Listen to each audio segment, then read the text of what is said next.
ሁሉንም አይቼ እንደማይሆንልኝ የፈጠርከውን እንድትረከበኝ አንተ ያልከው ይሁን ብዬ ተማረኩ።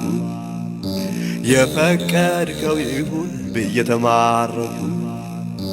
የፈቀድከው ይሁን ከእንግዲህ በኋላ እኔነቴና እኔ የለን ሌላ መላ።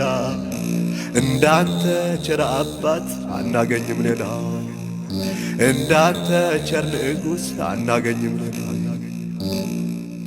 አንተ ያልከው ይሁን ብዬ ሁሉን ትቼዋለሁ። ቀረኝ የምለው ቢኖረኝ አምላኬ ካንተ ግና